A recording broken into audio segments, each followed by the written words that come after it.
You might know Tyreek Hill as one of the fastest men in the NFL, but recently his speed got him into a bit of trouble off the field. Hill was involved in a traffic stop that escalated fast, so fast that it ended with him in handcuffs. And now there's bodycam footage to show us exactly what happened. Was this a case of police overreach? Or was Hill out of line? Let's break it down. On September 8th, just hours before the Dolphins' season opener, Tyreek Hill was stopped by Miami-Dade police for speeding on his way to Hard Rock Stadium. According to the police, Hill was going 60 miles per hour in a 40 miles per hour zone and he wasn't wearing his seatbelt. But what really got things heated was when Hill rolled up his window during the conversation. That's when things took a turn. In the footage, you can see Hill refusing to roll his window down after the officer asked why he wasn't wearing a seatbelt. After some back and forth, Hill rolls his window up, blocking the officer. Not a great move. The officer warned him that if he didn't cooperate, he'd have to get out of the car. And then, boom! That's when things escalated. Imagine you're late to your game, and suddenly, your car window becomes a battleground. One moment, you're on the phone with your agent, and the next, you're being yanked out of the car by your neck. Not exactly the game day prep Tyreek had in mind. So here's where the bodycam footage gets even more interesting. As Hill is pulled out of the car, he's forced face down on the ground, handcuffed, and told to sit on the sidewalk. Hill resists a bit, mentioning that he just had knee surgery and wasn't too keen on sitting on the concrete. Can't really blame him for that one. And here's where things get real.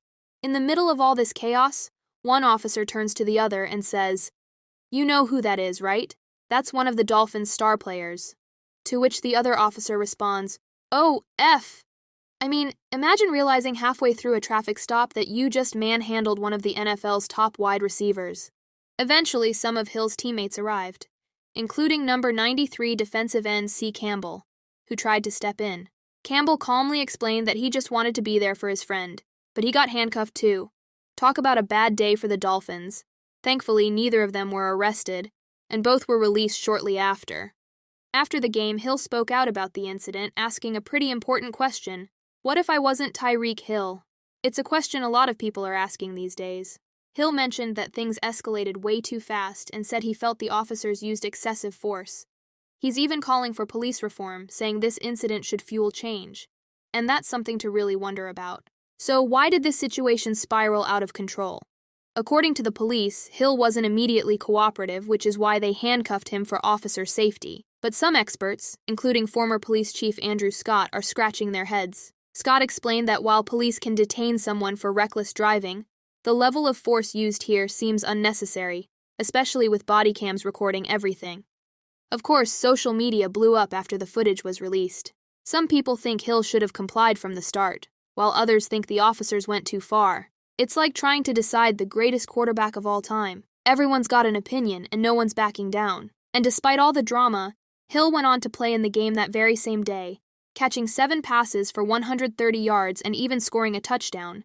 And, in true Tyreek Hill fashion, he celebrated by mimicking being handcuffed. That's one way to turn a rough day into a highlight. But here's what we really wonder about. Why did a simple traffic stop turn into such a chaotic scene? Was Hill's reaction out of line, or did the officers overstep? And how can situations like this be handled better in the future? These are the kinds of questions we tackle here at Wonder Why, helping you make sense of the world's most confusing and controversial moments. So, what do you think? Was this all a big misunderstanding? Or should someone be held accountable? Drop your thoughts in the comments and let's keep the conversation going.